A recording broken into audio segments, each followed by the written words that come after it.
Eerste stap is dat we gisteravond een publieksbijeenkomst hebben gehad waarbij we aangekondigd hebben dat we gaan stoppen met roken voor medewerkers en patiënten. Er is een rookruimte en die gaan we dicht doen per 1 oktober op het moment dat Stoptober start. En het personeel mag niet meer roken vanaf 1 januari 2017 in en buiten het ziekenhuis. Dus ook niet in de rookgedeeltes op het terrein van het ziekenhuis. En voor de patiënten hebben we afgesproken dat dat per 1 januari 2018, dat we het niet meer toestaan dat mensen roken. En waarom nou in deze stappen? Omdat je de tijd moet hebben om eraan te wennen. En een ziekenhuis is gewoon ook een onderdeel van de samenleving, waarbij we ons wel net wat meer verantwoordelijk voelen, maar waarbij het ook de samenleving moeten volgen. Er is nog steeds, er zijn nog veel plekken waar je kunt roken. Dus we moeten mensen wel de tijd geven om daaraan te wennen. Dus dat kan je niet vandaag besluiten en morgen doen.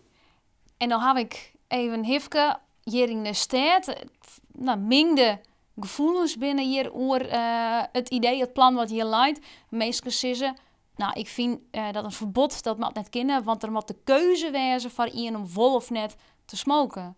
Wat vinden jullie ervan dat mensen dat, ook al roken ze net, zeggen, ik vind het net oké. Ja. Nou, er is altijd een keuze of je wel of niet rookt, alleen het mag niet in overheidsgebouwen. Dus iedereen mag zelf beslissen wat hij doet. Maar in zijn eigen omgeving, als andere mensen er geen last van hebben. Ja, want ik kan me bedenken, een soort mensen vinden smoken ontspannend. Dat helpt ze misschien een beetje om de druk, de stress te voorkomen of er omheen te gaan. Ze lezen hier in het ziekenhuis dat kan, dat kan stress opbrengen. En dan mag ze echt net een sigaretje opsteken. Wat kun je met deze mensen? Wat kun je budgetten voor deze mensen? Ja, die kan een nicotinepleister krijgen. Want de verslaving zit hem in de nicotine. Dus je krijgt de nicotine via de sigaret binnen. Heb je heel snel, krijg je daar een goed gevoel van. Dat is al, nadat je een paar trekjes hebt genomen, is dat al na een aantal seconden. Komt dat in je lichaam terecht en voel je je goed. Maar een nicotinepleister is precies hetzelfde. En dan kan je ook een plan opzetten om het af te bouwen. Dus roken is alleen maar doorgaan. En dat ruik je, dat zie je. Daar hebben andere mensen ook last van. Maar als je in het ziekenhuis bent en je hebt behoefte aan nicotine, want daar gaat het om, je hebt niet per se behoefte aan roken, dan kan je tijdelijk een nicotinepleister krijgen. Dat kan de arts dan voorschrijven. En hoe kun je, want meestal gaan in de auto zitten misschien en in de auto smoken. Komt er tafersje op, want ik kwam hier binnen en heel mooi stiet er een line, rookvrije zone.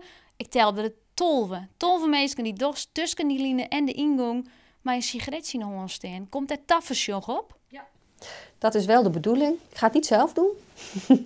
Maar je hoopt natuurlijk door dit soort goede initiatieven, campagnes, dat je mensen ook aanspreekt op het feit dat ze weten dat ze aangesproken kunnen worden. Dit hoort niet zo, dit hebben we niet afgesproken. Dus dat zal vast nog vaker gebeuren. En de hoop is natuurlijk dat we dat met z'n allen doen.